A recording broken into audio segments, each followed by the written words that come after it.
பிரைஸ்லாம். எப்பொழுதும் இந்த நாளில் தியானத்துக்காக எடுத்துக்கொள்கிற வேத பகுதி கலாத்தியர் 1:15 வசனம். கலாத்தியர் 1:15.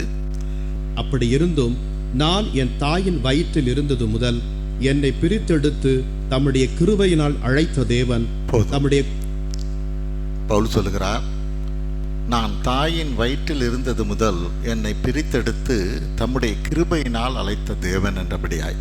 ஹல்லேலூயா. ஜெபிப்போம். ஸ்தோத்திரம் ஆண்டவரே, உமது கிருபைக்காய் நன்றி செலுத்துகிறோம். இப்பொழுதும் இதோ இந்த வேத பகுதியை நாங்கள் தியானிக்கும்படியான கிருபையை தருவீராக. எங்கள் ஆண்டவரும் மீட்பர் இரட்சகருமாய் இயேசு கிறிஸ்துவின் வழியாக எடுக்கிறோம் நல்ல பிதாவே, ஆமேன்.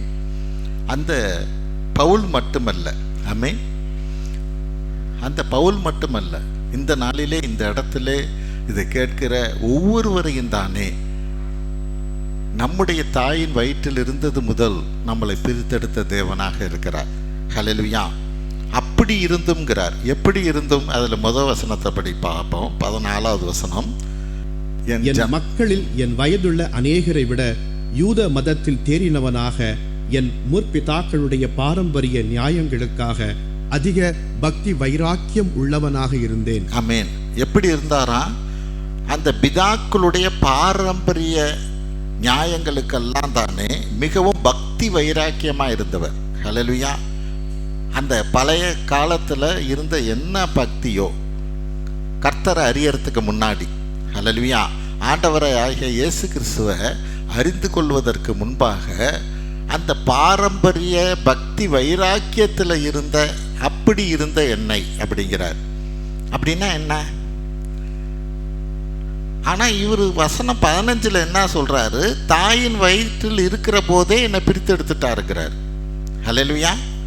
தாயின் வயிற்றில் இருந்த போதே என்னை பிரித்து எடுத்துட்டார் அப்படின்னு சொன்னவர் அந்த பிரித்தெடுப்ப காரியத்தை அறிந்து கொள்ள புரிந்து கொள்ள பல வருடங்கள் ஆகிறது. ஹல்லேலூயா. அந்த பாரம்பரியத்திலிருந்து அவரை பிரித்தெடுத்த காரியத்தை முன்னாடியே பிரித்தெடுத்துட்டார். வசனத்தை அப்படி தானே சொல்லுது, தாயின் வயிற்றில் இருக்கிற போதே என்னை பிரித்தெடுத்துட்டார்.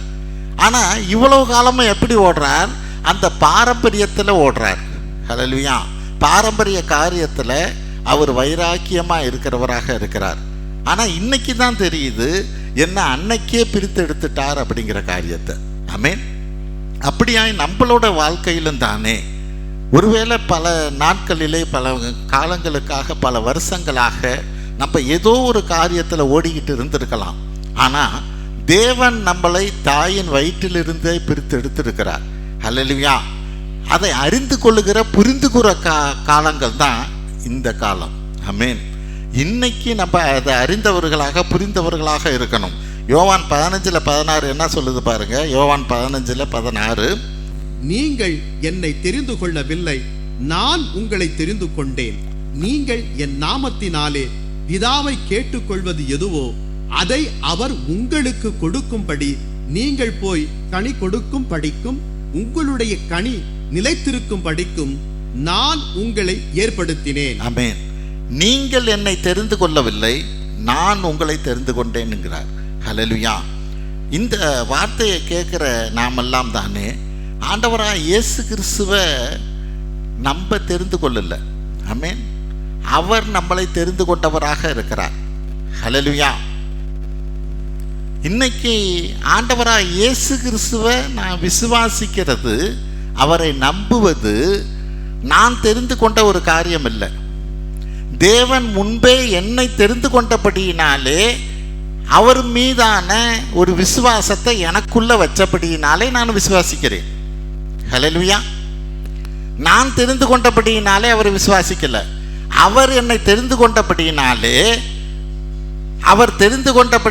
அந்த விசுவாசத்தை எனக்குள்ள வச்சார். அந்த விசுவாசம் எனக்குள்ள இருக்கிறபடினாலே நான் ஆண்டவராக இயேசு கிறிஸ்துவை விசுவாசிக்கிறவனாக இருக்கிறேன். ஹல்லேலூயா. அப்போ இந்த நாள் இன்னும் இதை குறித்ததான இன்னும் இதை விட மேலானது என்ன? எபேசியர் 1:4 என்ன சொல்லுது? உலக தோற்றத்துக்கு முன்பே கிறிஸ்துவுக்குள்ளாய் நம்மை முன்குறித்தார். நம்ம இதுவரையிலும் வசனம் என்ன சொன்னுச்சு?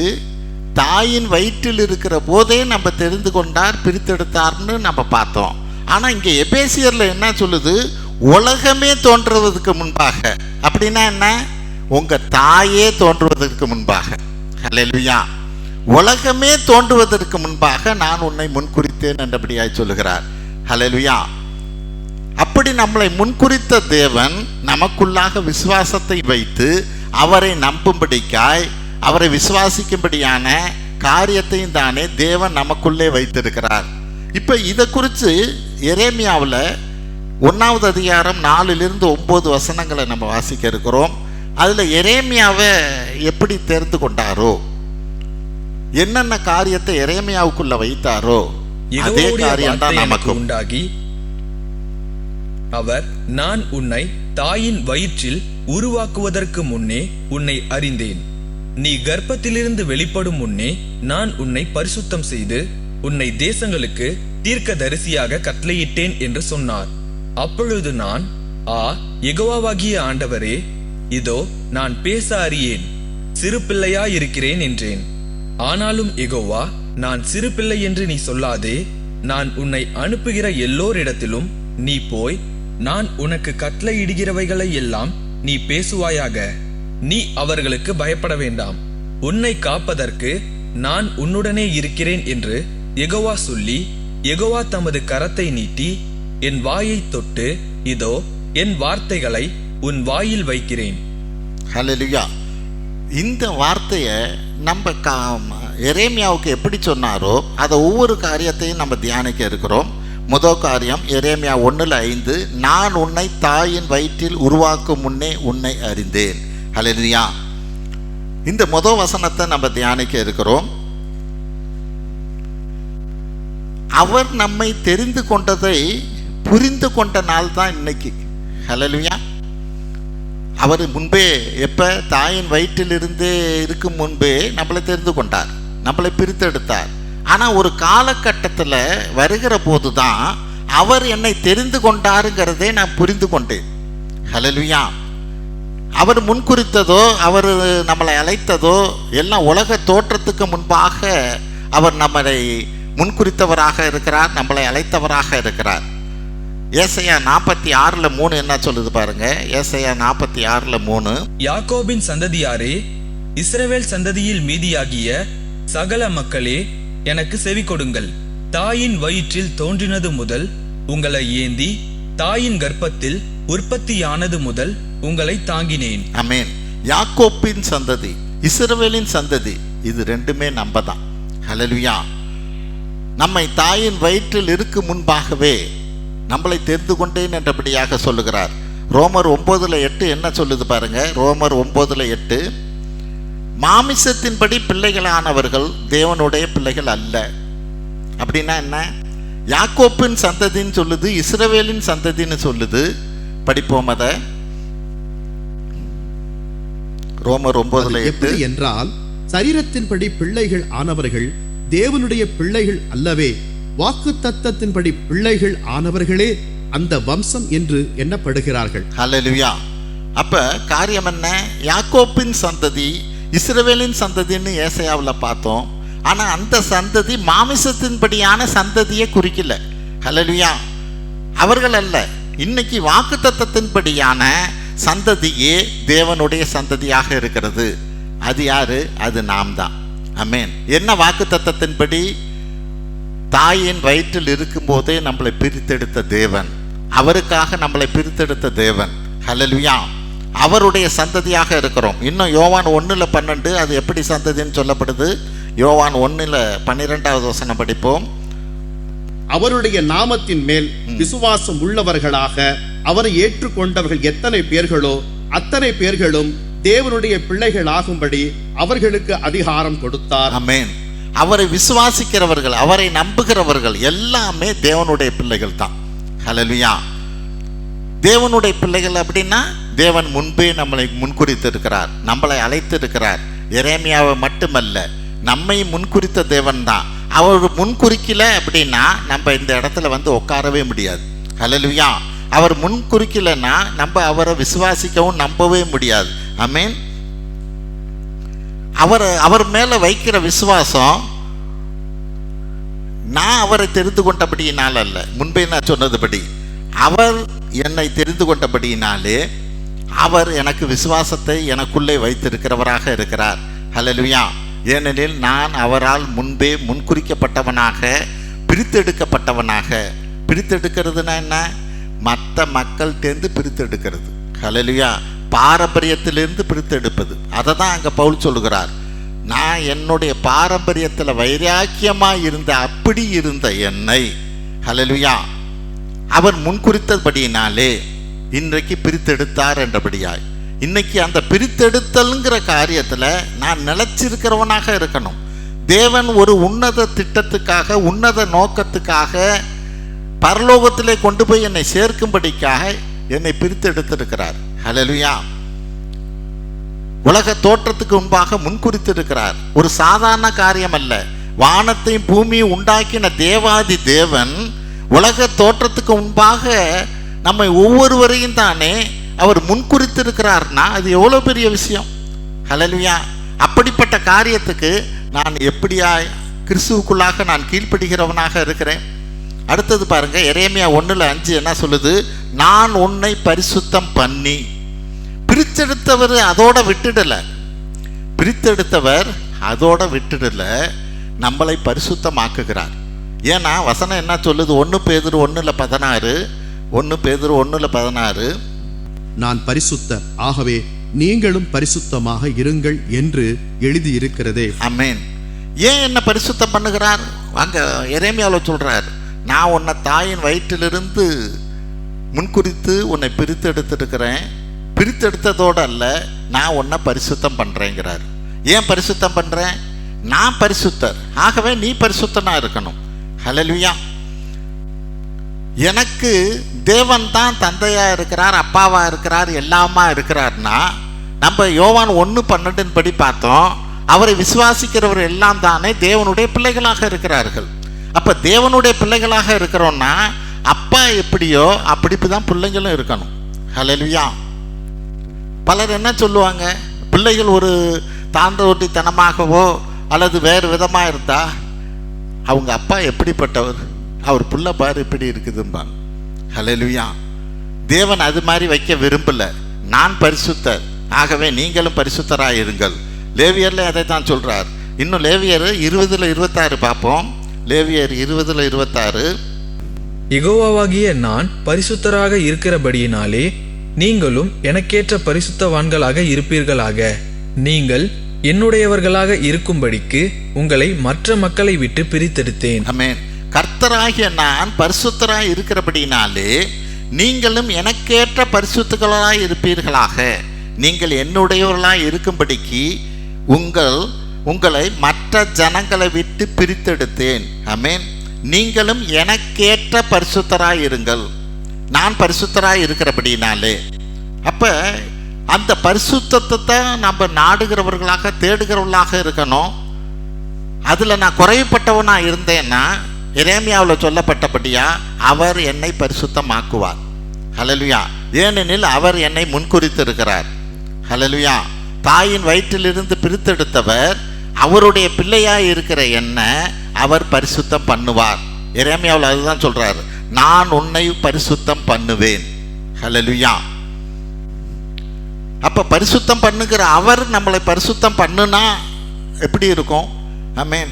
ஒரு பொண்ணை நெருப்பில் புடமிடுகிறபடியா இருக்கும். ஹல்லேலூயா. நான் பரிசுத்தத்தை நான் காத்துக்கொள்ளாது இருப்பேனே, ஆனால் அவர் பரிசுத்தம் பண்ணுகிற போது மலியாவில் என்ன சொல்லுவது? அவர் உட்காந்து பரிசுத்தம் பண்ணுவாராம். ஆமென். உட்காந்து பொண்ணை நெருப்பில் புடமிடுகிறபடியா நம்மளை பரிசுத்தம் பண்ணுவார். ஆமென். இந்த நாளில் அவர் பரிசுத்தராக இருக்கிறதுனால நாம் பரிசுத்தனாக இருக்க வேண்டும் என்று அவர் விரும்புகிறவராக இருக்கிறார். ரோமர் 8:30 என்ன சொல்லுது? எவர்களை முன்குறித்தாரோ அவர்களை அழைத்திருக்கிறார், எவர்களை அழைத்தாரோ அவர்களை நீதிமான் ஆக்குகிறார். ஹல்லேலூயா. எவர்களை அழைத்தாரோ அவர்களை நீதிமான் ஆக்குகிறார். அப்ப நீதிமான் ஆக்குகிற ஒரு காரியத்திற்கு நான் என்னை விட்டு கொடுக்கிறவனாக இருக்கணும். என்னை முன்குறித்திருக்கிறார், என்னை அழைத்திருக்கிறார், என்னை நீதிமானா அவர் தான் ஆக்குகிறார். அப்ப அந்த நீதிமானாய் என்னை மாற்றுகிற காரியத்திற்கு நான் விட்டு கொடுக்கிறவனாக இருக்கணும். ஆமென். ஏனெனில் அவர் என்னை கொண்டு மகிமைப்படவும் இருக்கிறார். அவர் பரிசுத்தர், நானும் பரிசுத்தராய் இருக்க வேண்டும் என்றபடியாய். ஆமென். 1 யோவான் 1:9 என்ன சொல்லுது? 1 யோவான் 1:9, நம்முடைய பாவங்களை நாம் அறிக்கையிட்டால் பாவங்களை நமக்கு மன்னித்து எல்லா அநியாயத்தையும் நீக்கி நம்மை சுத்திகரிப்பதற்கு அவர் உண்மையும் நீதியும் உள்ளவராக இருக்கிறார். ஆமென். சாத்தான் என்ன பண்ணுது? தேவனுடைய பிள்ளைகளாக இருக்கிறபடினாலே, அவர் பரிசுத்தராக இருக்கிறபடினாலே, நாம் பரிசுத்தராக இருக்கும்படிக்கான காரியத்தில் நான் பரிசுத்தனாக இல்லாது இருக்கும்படிக்காய், நான் தேவனுடைய பிள்ளைங்கிற தகுதியை இழந்து போகும்படிக்காய் எப்படியாவது என்னை பாவத்தில் விழும்படியா செய்யுது. ஹல்லேலூயா. எந்த விதத்திலையாவது. அப்போ இங்கே வசனம், இந்த வார்த்தை இங்கே என்ன சொல்லுது? நமக்கு தேவன் உதவி செய்யும்படிக்கான காரியம், நம்முடைய பாவங்களை நாம் அறிக்கையிட்டால் பாவங்களை நமக்கு மன்னித்து எல்லா அநியாயத்தையும் நீக்கி நம்மை சுத்திகரிப்பதற்கு அவர் உண்மையும் நீதியும் உள்ளவராக இருக்கிறார். சாத்தான் எந்த அளவுக்கு முயற்சி செய்யுதோ நம்ம எதிர்த்து நிற்கிறவங்களா இருக்கலாம். ஒருவேளை வீழ்ந்து போனாலும் இது எப்படி இருக்கணும்? ஒவ்வொரு நாளும் என்னை நான் பரிசுத்தம் பண்ணுகிறவனாக இருக்கணும். பெட்டில் உட்காந்து நைட்டு தூங்கிறதுக்கு முன்பாக கொஞ்சம் நினச்சி பார்க்கணும், இன்னைக்கு காலையிலேருந்து ராத்திரி வரையில என்ன காரியத்தை செஞ்சேன், தேவனுக்கு விரோதமாக ஏதாவது பாவம் செய்திருக்கிறேனா, யாரையாவது புண்படும்படியாக பேசியிருக்கிறேனா, இதிலெல்லாம் ஆண்டவர்கிட்ட நான் மன்னிப்பு கேட்கிறவனாக, என்னை சுத்திகரித்து கொள்கிறவனாக இருக்கணும். இது அந்த நேரத்தை, அந்த கடைசி நேரம்தான், தூங்குற நேரம்தான் இல்லை. எப்ப தேவ ஆவியானவர் ஒரு பாவ உணர்வை நமக்குள்ள கொடுக்கிறாரோ உடனடியாக தானே கர்த்தரிடத்தில் அந்த மன்னிப்பை கேட்கிறவர்களாக இருக்கணும். ஏனெனில் அவர் பரிசுத்தராய் இருக்கிறார், நாமும் பரிசுத்தராய் இருக்க வேண்டும் என்று அவர் விரும்புகிறவராக இருக்கிறார். ஹல்லேலூயா.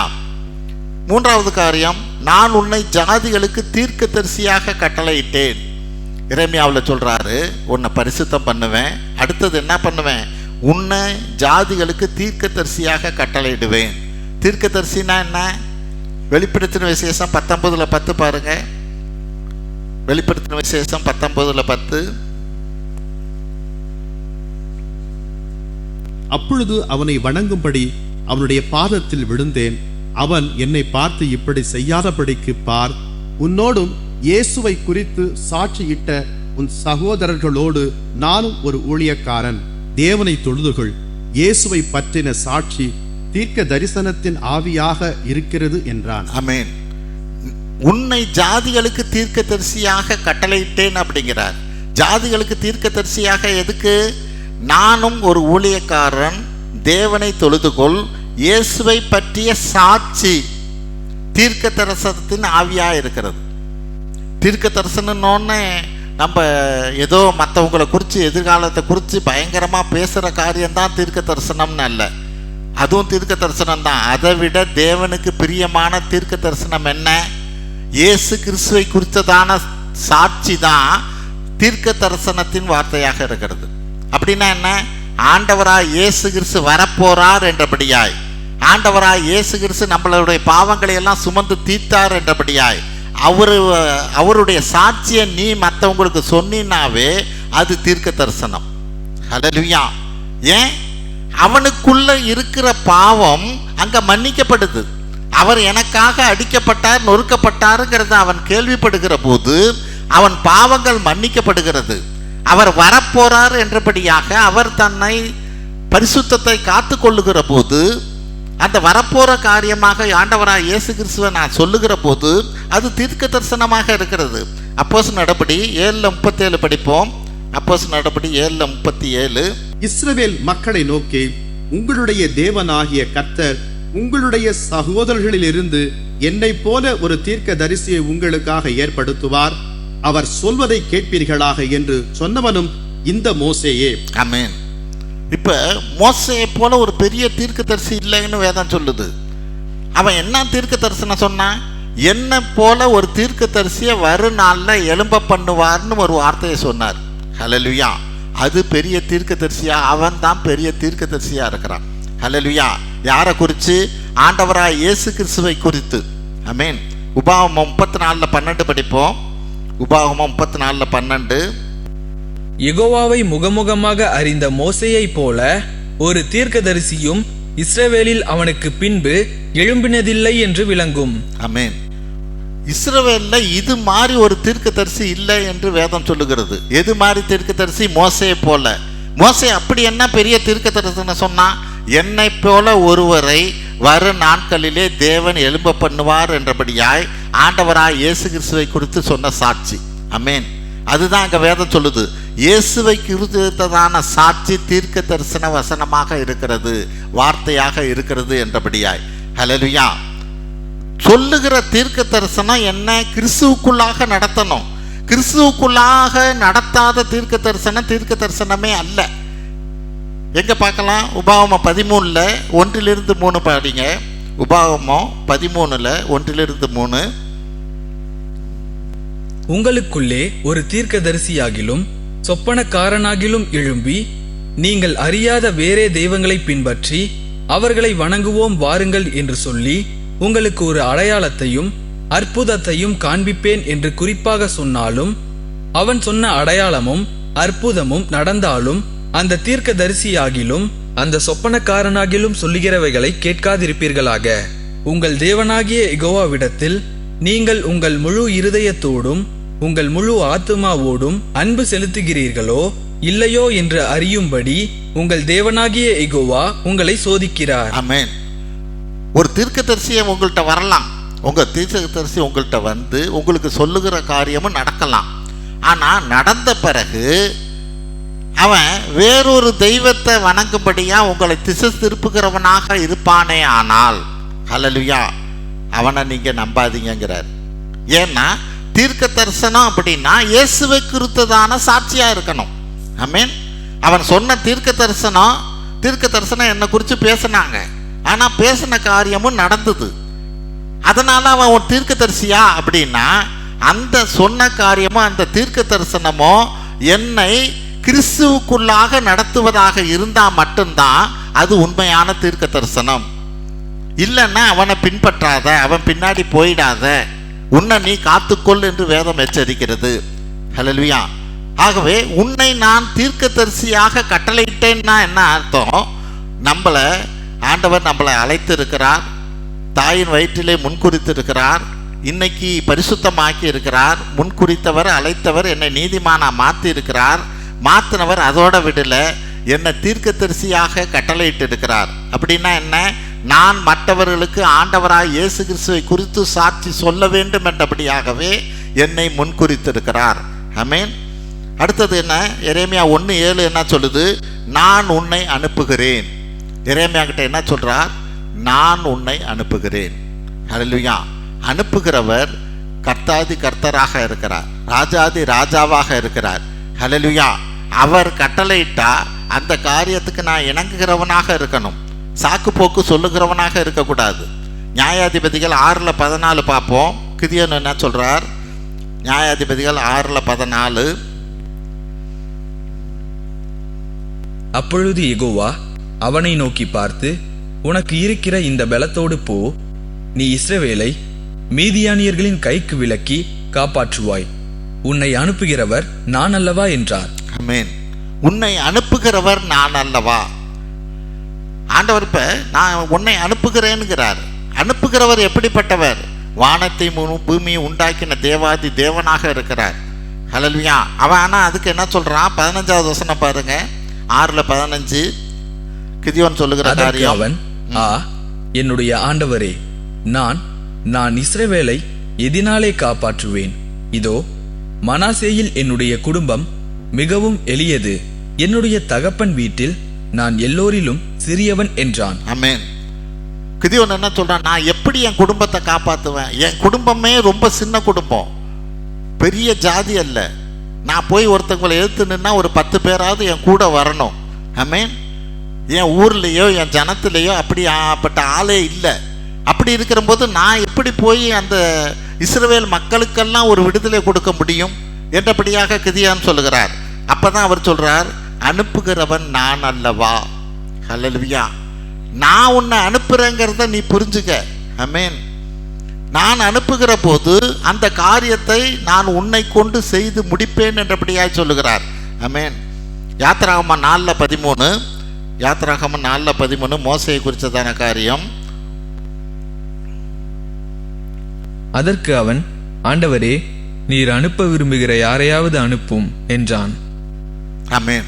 மோசேயும் அதை தான் சொல்றார். மோசையை கொடுத்து நீ போய் இஸ்ரேல் மக்களை எகிப்திலிருந்து விடுதலை ஆக்கணும் அப்படின்னு சொல்லுகிற போது அதற்கு அவன், ஆண்டவரே, நீர் அனுப்ப சித்தமாய் இருக்கிற வேற யாரையாவது அனுப்புங்க. ஹல்லேலூயா. என்ன அனுப்பாதீங்கிறான். ஆமென். இன்னைக்கு கர்த்தர் நம்மளை தெரிந்து கொண்டு இருக்கிறார். ஹல்லேலூயா.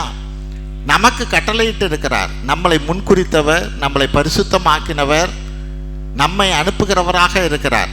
ஹல்லேலூயா. மற்றவர்களுக்கு ஆண்டவரை குறித்து சொல்லி ஒரு தீர்க்கதரிசியாக நம்மளை முன்குறித்து இருக்கிறார். ஹல்லேலூயா. நான் சாக்கு போக்கு சொல்றவனா இருக்கக்கூடாது. எனக்கு குடும்பம் இருக்கு, வேலை இருக்கு, அது இருக்கு, இது இருக்கு. ஹல்லேலூயா. இப்படி நான் சொல்லுகிற காரியமாக இருக்கக்கூடாது. ஆண்டவர் நமக்கு கொடுத்த காரியத்தை, என்ன காரியம்? ஆண்டவராக இயேசு கிறிஸ்து தான் உன்னை ரட்சிப்பார், உனக்கு விடுதலை கொடுப்பார். ஹல்லேலூயா. அவர் நம்மள பாவங்களை எல்லாம் சுமந்து தீர்த்து இருக்கிறார். அவர் இன்னும் கொஞ்ச நாள்ல வர இருக்கிறார். ஹல்லேலூயா. இதுதான் தீர்க்க தரிசனமாக இருக்கிறது.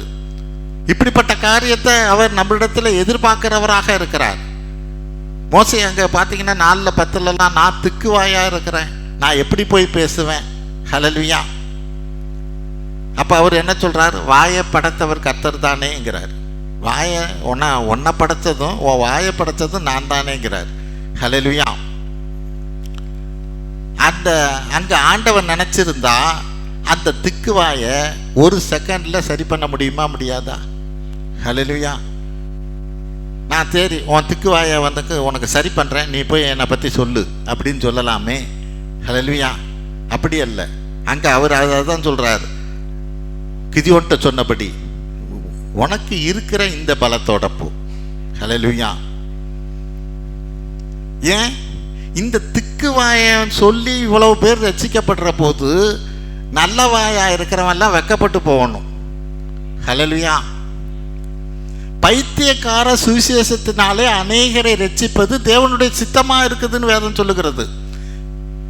ஆண்டவர் அடிக்கப்பட்டார், நொறுக்கப்பட்டார் அப்படின்னு காரியம். நீ ஆழமான காரியம் எவ்வளவோ பேசலாம். அதனால ஒரு ஆத்மாவை ரட்சிக்கிறியா? ஆமென். எத்தனை ஆத்மாவை ரட்சிக்கிற? ஆனா பைத்தியமா இருக்கிற அந்த சுவிசேஷத்தை நம்மை கொண்டு நம்ம சொல்லுகிற போது அந்த ஆத்மா ரட்சிக்கப்படுது. ஆமென். தேவனே அங்கே செயல்படுகிறவராக இருக்கிறார். ஹல்லேலூயா. அவன் இந்த நாளில் அவர் நம்மளை அனுப்புகிறவராக இருக்கிறார். அதற்கு நான் கீழ்ப்படுகிறவனாக இருக்கணும். கலாத்தியர் 1:16 படிப்போம். பவுல் பாருங்க என்ன சொல்றாருன்னு. கலாத்தியர் 1:16-17 கூட படிக்கலாம். தம்முடைய குமாரனை நான் யூதரல்லாத மக்களுக்கு நற்செய்தியாக அறிவிப்பதற்கு அவரை எனக்குள் வெளிப்படுத்த விருப்பமாக இருந்தபோது உடனே நான் சரீரத்தோடும் இரத்தத்தோடும் யோசனை பண்ணாமலும் எனக்கு முன்பே எருசலேமில் அப்போஸ்தலர்களாக இருந்தவர்களிடம் போகாமலும் அரபி தேசத்திற்கு புறப்பட்டு போய் மீண்டும் தமஸ்கு ஊருக்கு திரும்பி வந்தேன். உடனே நான் என்னை ஆண்டவர் தெரிந்து கொண்டார் மற்றவங்களுக்கெல்லாம் சுவிசேஷத்தை அறிவிக்கும்படியா என்பதை நான் எப்போ அறிஞ்சுக்கிட்டேனோ பவுல் என்ன சொல்றார்? உடனே மாமிசத்தோடு இரத்தத்தோடு யோசனை பண்ணாமல். ஹல்லேலூயா. மாமிசத்தோடுன்னா என்ன? உலக பிரகாரமான காரியத்தில் நான் போனால் எனக்கு சோறு கிடைக்குமா? என் குடும்பத்தை யார் பாப்பா? இன்னும் என்னுடைய தேவைகள்லாம் எப்படி இருக்கும், எப்படி சந்திக்கப்படும் என்றபடியாய் மாமிச பிரகாரமாக யோசிக்காமல், இரத்தத்தோடு யோசனை பண்ணாமல்னா என்ன? பொண்டாட்டி பிள்ளைங்களெல்லாம் கேட்காம, சொந்தக்காரனெல்லாம் கேட்காம, அப்பா அம்மா கிட்ட பர்மிஷன் வாங்காம. ஹல்லேலூயா. உடனே நான் என்ன பண்ணேன்? எனக்கு முன்னே அப்போஸ்தலரானவரிடத்திலே எருசலேமுக்கு போகாமலும். அப்படின்னா என்ன? எனக்கு சீனியராக இருக்கிறாங்க, ஆண்டவருக்கு ஊழியம் செஞ்சுக்கிட்டு இருக்கிறாங்க, அவங்கள்ட்ட போய் நான் என்ன பண்ணுறதுன்னு அவங்கள்ட்டையும் நான் கேட்கல. ஹல்லேலூயா. இந்த யோசனையெல்லாம் செய்யாதபடி நான் ஆண்டவருக்கு உடனே கீழ்ப்படிஞ்சேங்கிறேன். ஆமென். இதுதான் இன்னைக்கு தேவை. இதை தான் தேவன் நம்மள்கிட்ட விரும்புகிறவராக இருக்கிறார். உலக காரியம், நம்மளை சுற்றி இருக்கிற காரியம் எல்லாத்தெல்லாம் நம்ம யோசிக்கிறவங்களா இருக்கக்கூடாது. தேவன் அழைக்கிறார், என்னை அழைத்திருக்கிறார் என்றபடியாய் தெரிஞ்சபடி உடனே அதற்கு கீழ்ப்படிகளாக இருக்கணும். எங்கே? மத்தேயு 4:19-20 படிப்போம். மத்தேயு 4:19-20. என் பின்னே வாருங்கள், உங்களை மனிதர்களை பிடிக்கிறவர்களாக ஆக்குவேன் என்றார். உடனே அவர்கள் வலைகளை விட்டு அவருக்கு பின்னே சென்றார்கள். ஆமென். கூப்பிட்டதுதான். அங்க போய் மீன் பிடிச்சுக்கிட்டு வந்துகிட்டு இருந்தவங்க கரையில வலையை அலசிக்கிட்டு இருக்கிறாங்க. என் பின்னே வாருங்கள், உங்களை மனுஷரை பிடிக்கிறவர்களாய் மாற்றுவேன்னு சொன்னதுதான். உடனே வலையை விட்டு அவர் பின் சென்றார்கள். அதுல 22வது வசனம் பாருங்க. 22. உடனே அவர்கள் படகையும் தங்களுடைய தகப்பனையும் விட்டு அவருக்கு பின்னே சென்றார்கள். ஆமென். உடனே படகை விட்டது மட்டுமல்ல, தன்னுடைய தகப்பனையும் விட்டு, ஹல்லேலூயா, அவருக்கு பின் சென்றார்கள் என்று வேதம் சொல்லுகிறது. ஆமென். இதை தான் அங்கே பவுல் சொல்றார். நான் மாமிசத்தோடும் இரத்தத்தோடும் எதுவும் யோசிக்கல. அடுத்த காரியம் என்ன நடக்கும், என்னுடைய எதிர்காலம் எப்படி இருக்கும், எதுவுமே நான் யோசிக்கல. தேவன் அழைத்தார் என்கிற உணர்வை பெற்ற பிறகு, ஹல்லேலூயா, உடனே அதுக்கு ஒப்பு கொடுக்கிறவங்களா இருக்கணும். என்னைக்கு அந்த உணர்வை பெற்ற பிறகு நீங்க உங்களை ஒப்பு கொடுக்கிறவங்களா இருக்கிறீர்களோ, அப்பதான் தேவனுடைய கதவு உங்களுக்கு திறக்கும். எந்த கதவு திறக்கும்? உங்க ஊழியத்துக்கான கதவோ, தேவனுக்கான என்ன சித்தம் வைத்திருக்கிறாரோ உங்களை குறித்து, அந்த சித்தத்துக்கான கதவு அப்பதான் திறக்கும். நீங்க ஒப்பு கொடுக்கிற போதுதான். அது வரையில அந்த கதவு திறக்காது. ஹல்லேலூயா. நான் உடனே ஒப்பு கொடுக்கிற போது தேவனுடைய சித்தத்துக்கான என்னை குறித்ததான அந்த கதவு அப்பதான் திறக்கும். ஆமென். இந்த நாள்ல அவர் என்னை அழைத்தவர், அவர் தான் என்னை அனுப்புகிறவராக இருக்கிறார். என்னை அனுப்புகிற போது நான் யோசிக்காதபடி அதற்கு நான் கீழ்ப்படுகிறவனாக இருக்கணும். 5வது காரியம், நான் உனக்கு கட்டளையிடுகிறவைகளை எல்லாம் அவர்களுக்கு சொல். ஆமென். இறைமையிட்டு சொல்றது என்ன? நான் உனக்கு என்னென்ன சொல்லுகிறேனோ, எரேமியா 1:7 சொல்லுகிறது, நான் உனக்கு கட்டளையிடுகிற எல்லாம் அவர்களுக்கு சொல். ஆதியாகமம் 18:19 பாருங்க. ஆதியாகமம் 18:19 அபிரகாமை கொடுத்து தேவன் வைத்திருக்கிற ஒரு எண்ணம். யெகோவா ஆபிரகாமுக்கு சொன்னதை நிறைவேற்றுவதற்காக அவன் தன் பிள்ளைகளுக்கும் தனக்கு பின்வரும் தன் வீட்டாருக்கும் நீங்கள் நீதியையும் நியாயத்தையும் செய்து யெகோவாவுடைய வழியை கைக்கொண்டு நடக்க வேண்டும் என்று கட்டளையிடுவான் என்பதை அறிந்திருக்கிறேன் என்றார். ஆமென். அபிரகாமை குறித்து கர்த்தர் என்ன சொல்றார்? அபிரகாமுக்கு சொன்னதை நிறைவேற்றும்படியாய் அவன் தன் பிள்ளைகளுக்கும் தனக்கு பின்வரும் தன் வீட்டாருக்கும், ஆமென், நீங்கள் நீதியை நியாயத்தையும் செய்து கர்த்தருடைய வழியை காத்து நடவுங்கள் என்று கட்டளையிடுவான் என்பதை நான் அறிந்திருக்கிறேன். ஹல்லேலூயா. அபிரகாமுக்கு சொன்னது அபிரகாமோட வச்சுக்க போறதில்ல. அவன் என்ன பண்ணுவான் அப்படின்னா, அவன் தன்னோட பிள்ளைகளுக்கும் சொல்லுவான், பின்னாடி வர்ற சந்ததிக்கும் சொல்லுவான், கர்த்தர் தான் எனக்கு இப்படி சொல்லி இருக்கிறார், இப்படி நடத்தி இருக்கிறார், நீங்களும் இதை கை கொண்டு நடங்கள் என்றபடியாய் தன் பிள்ளைகளையும் அவன் நடத்துவான் என்றபடியாய். ஹல்லேலூயா. இன்னைக்கு நம்ம போய் சொன்னா நம்ம பிள்ளைங்க அதை கேட்கறதா இருக்குதா? சபைக்கு வான்னா வர்றதா இருக்குதா? ஆண்டவரை பிடிச்சுக்கன்னா வேதத்தை வாசிக்கிறதா இருக்குதா?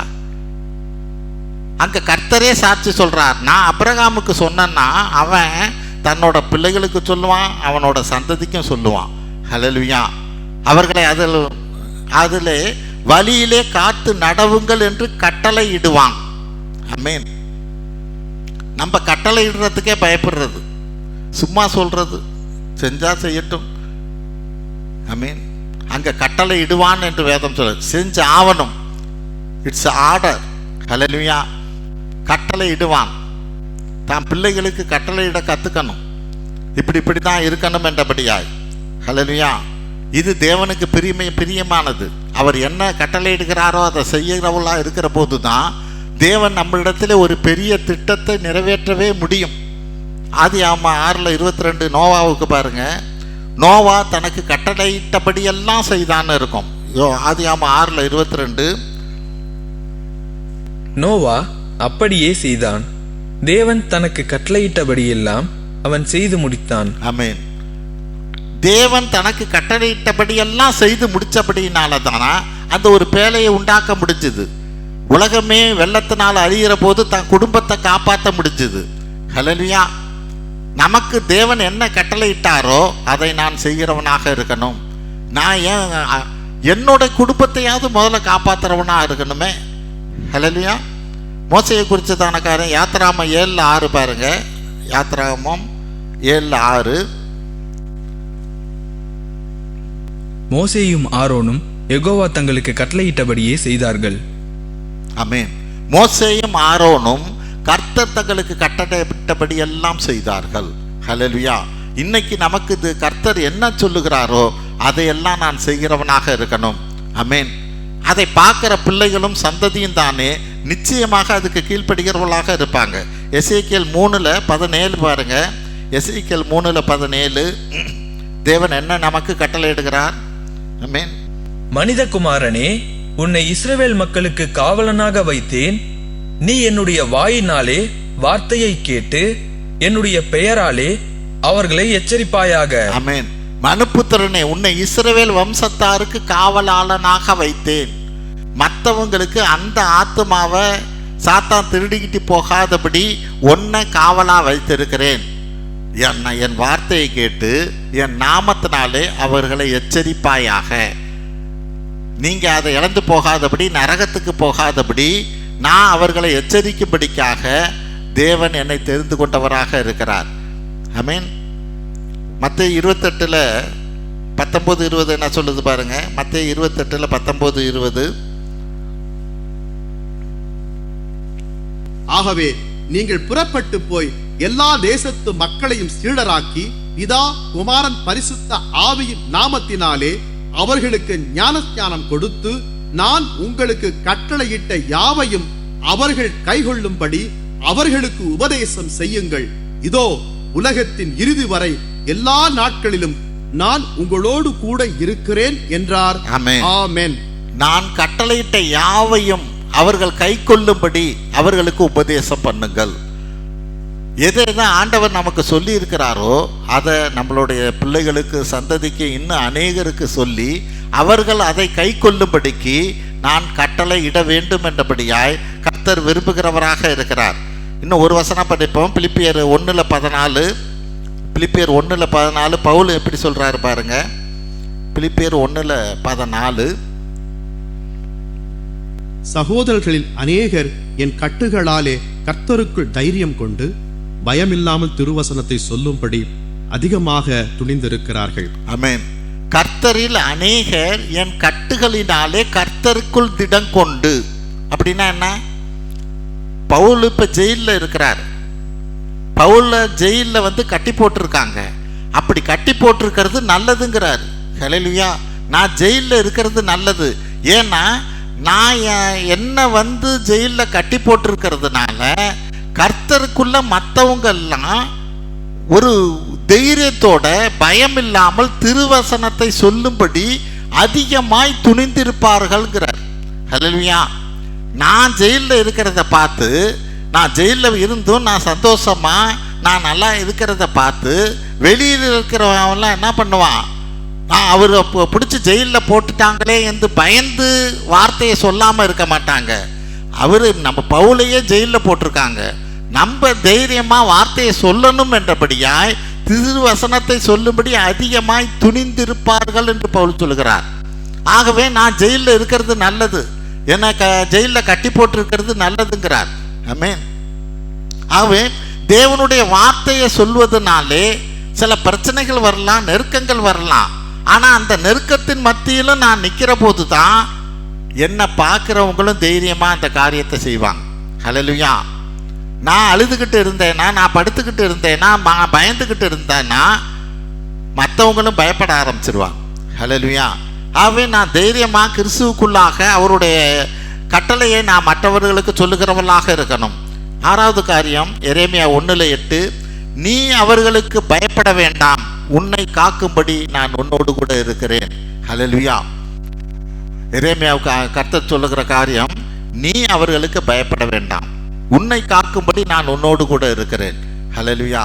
மற்றவங்களுக்கு பயப்படாத. Fear not. இந்த ஃபியர் நாட்டுங்கிற வேர்டு வந்து பைபிளில் 365 இருக்குதுன்னு சொல்லப்படுது. ஆமென். அப்படின்னா என்ன? வருஷம் முழுசும் நீ பயப்படாதன்னு கர்த்தர் நம்மோடு சொல்லுகிறார். ஹல்லேலூயா. ஒவ்வொரு நாளும் சொல்லுகிறவராக இருக்கிறார். ஹல்லேலூயா. நான் உன்னோடு கூட இருக்கிறேன் என்றபடியாய் சொல்லுகிறவராக இருக்கிறார். அதை தான் மத்தேயு 28:20 பார்த்தோம்.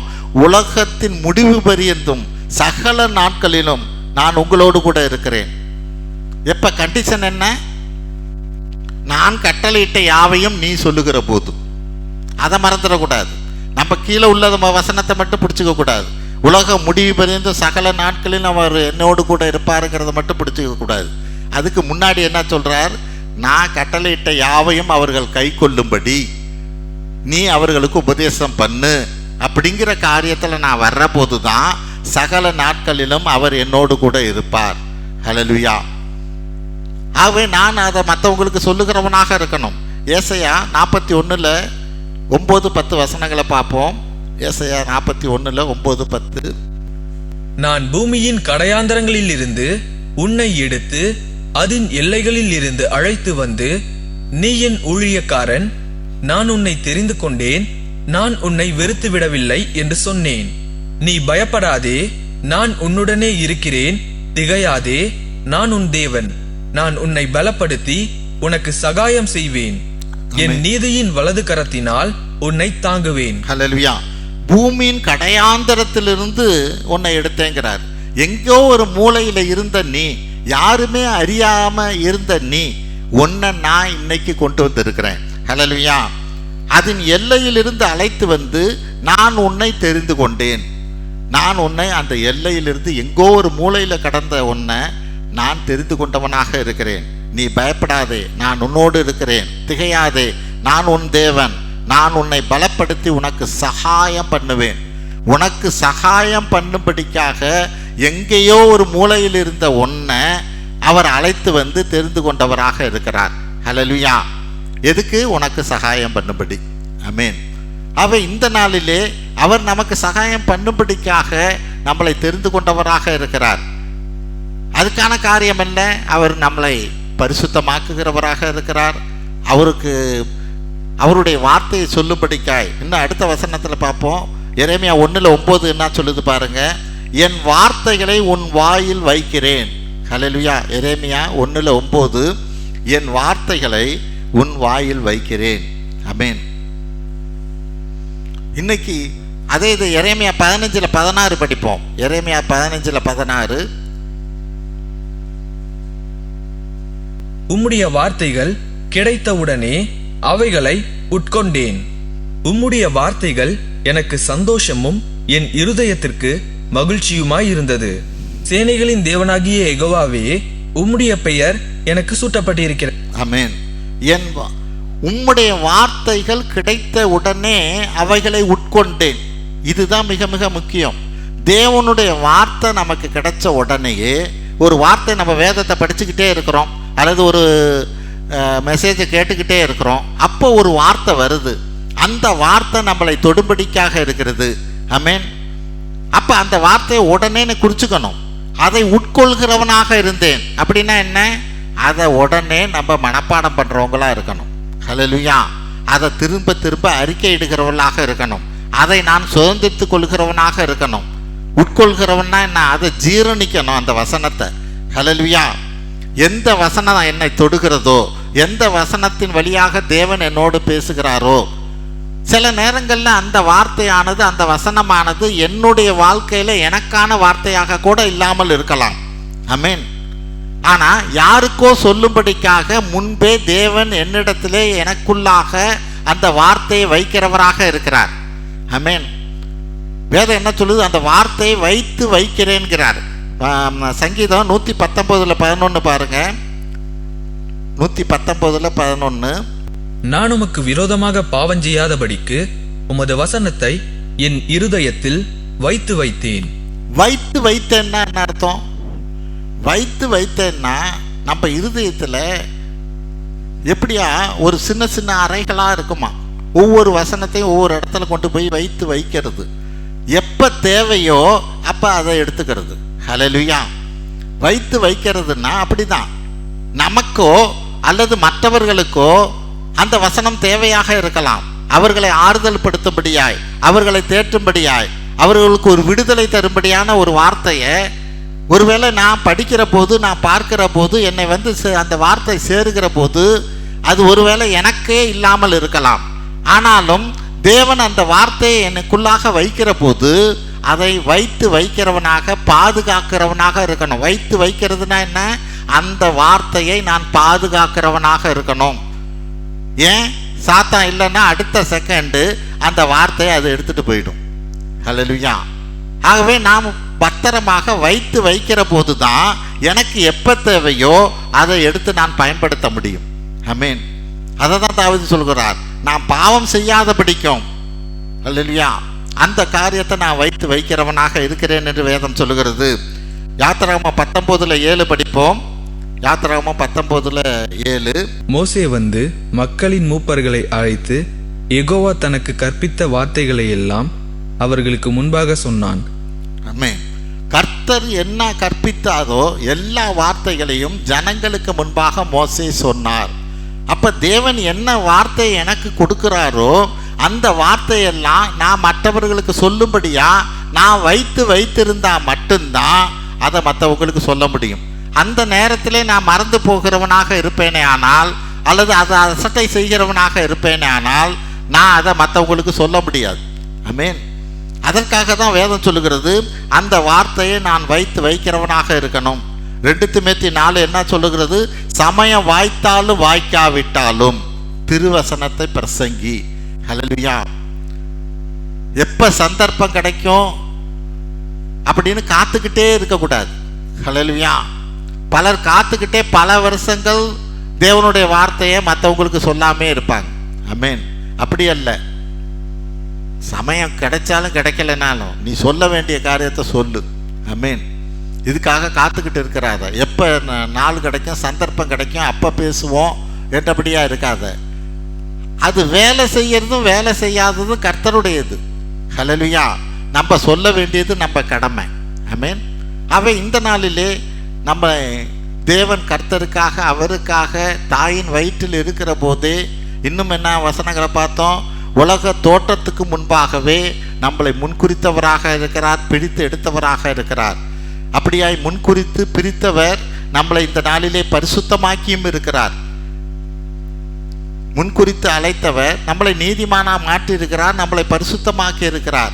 ஏனெனில் அவர் பரிசுத்தர், நான் பரிசுத்தர், ஆகவே நீங்களும் பரிசுத்தராயிருங்கள்.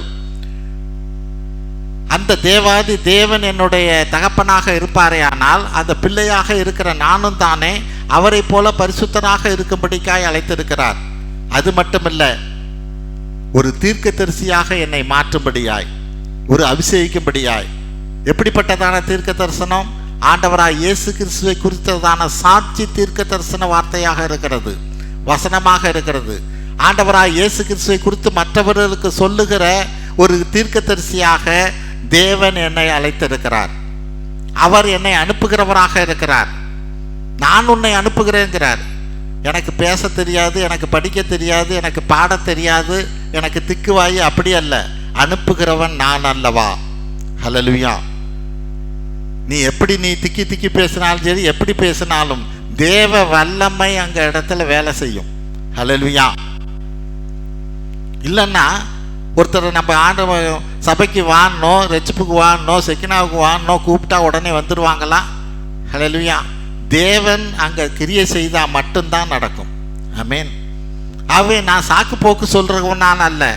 தேவன் என்னை அதற்கென்று அழைத்திருக்கிறார். நான் அனுப்புகிறவன் நான் அல்லவா என்றபடியா சொல்லுகிறபடினாலே சொல்லுவது வாய்ப்பு கிடைச்சாலும் கிடைக்கலனாலும் சொல்ல வேண்டியது என்னுடைய கடமை. ஆமென்.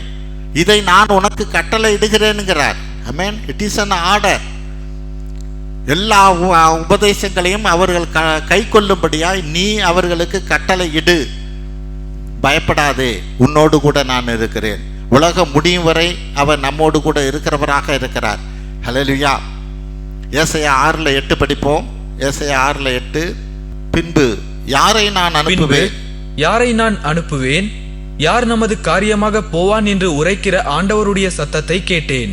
அதற்கு நான், இதோ அடியேன் இருக்கிறேன், என்னை அனுப்பும் என்றேன். ஆமென். தேவனுடைய சத்தத்தை கேட்ட உடனே மாமிசத்தோடு இரத்தத்தோடு யோசிக்காதபடி, மற்றவங்கள்ட்ட கன்சல்ட் பண்ணாதபடி, என்னை அனுப்பும் என்றபடியாய் நம்மை நாமே ஒப்பு கொடுக்கிற போது தேவன் நம்மை கொண்டு பெரிய காரியங்களை செய்வார். ஹல்லேலூயா. தேவன் அதற்காகவே நம்மளை எல்லாம் பிரித்தெடுத்திருக்கிறார். நாம் ஒவ்வொருவரையும் பிரித்தெடுத்திருக்கிறார். ஹல்லேலூயா. அவன் இந்த நாளிலே தேவனுக்காக ஓடுவோம். தேவன் நம்மை கொண்டு பெரிய காரியங்களை செய்வார். ஹல்லேலூயா. ஜெபிப்போம். தோத்திரம் ஆண்டவரே, உமது எல்லையில்லா கிருபைக்காய் நாங்கள் நன்றி செலுத்துகிறோம் அப்பா. இதோ உலக தோற்றத்துக்கு முன்பாக நீர் எங்களை முன்குறித்தீர் என்பதை இந்த நாளிலே நாங்கள் அறிந்து கொண்டோம், புரிந்து கொண்டோம் அப்பா. இந்த வேளையிலும் ஆண்டவரே, எங்களை பரிசுத்தமாக்கி உம்மது காரியத்திற்காக எங்களை தகுதிப்படுத்துகிறவராக இருக்கிறீர். ஒருவேளை எங்களுக்கு ஆண்டவரே அதற்கான வார்த்தை இல்லாமல் இருக்கலாம், திக்குவாயாக இருக்கலாம். ஆண்டவரே, உமது வார்த்தை குறித்து நாங்கள் அறியாமல் இருக்கலாம். ஆனாலும் ஆண்டவரே, நீர் எங்களுக்காக வந்தீர், நீர் எங்களுக்காக அடிக்கப்பட்டீர், நீர் மீண்டுமாய் வருவீர் என்பதை நாங்கள் விசுவாசிக்கிறோம், நாங்கள் நம்புகிறோம். இதை மற்றவரிடத்திலே நாங்கள் சொல்லுவோம் ஆண்டவரே. அதற்காகவே நீர் எங்களை தேர்ந்து கொண்டவராக இருக்கிறீர். இது உமது கட்டளையாக இருக்கிறபடினாலே இதை நாங்கள் ஏற்றுக்கொள்கிறவர்களாக, இந்த உபதேசத்தை, இந்த காரியத்தை மற்றவர்களுக்கெல்லாம் சொல்லுகிறவர்களாக நாங்கள் இருப்போம் ஆண்டவரே. இருப்பது மட்டுமல்ல, இருக்கிறபடியினாலே நீர் எங்களை விட்டு உலக முடிவரை உங்களோடு கூட இருப்பேன் என்ற வாக்கு தத்தத்தின்படியாய் எங்களை விட்டு விலகாதவராக இருந்து எங்களை காத்து எங்கள் தேவைகளை சந்திக்கிறவராக, எங்களை ஆசீர்வதிக்கிறவராக, எங்களை வழிநடத்துகிறவராக நீர் இருப்பீர் என்பதை நாங்கள் விசுவாசிக்கிறோம், நாங்கள் நம்புகிறோம் அப்பா. எங்கள் ஒவ்வொருவரையும் ஆசீர்வதிப்பீராக. ஆவியானவர் தாமே ஒரு நாளும் எங்களை விட்டு விலகாது இருக்கும்படிக்காய் எங்களுக்கு நீர் கொடுத்த வார்த்தையெல்லாம் நாங்கள் வைத்து மற்றவர்களுக்கு சொல்லும்படியான கிருபை எங்களுக்கு தருவீராக. எங்கள் ஆண்டவரும் மீட்பர் இரட்சகருமாய் இயேசு கிறிஸ்துவின் வழியாய் எடுக்கிறோம் நல்ல பிதாவே. ஆமென்.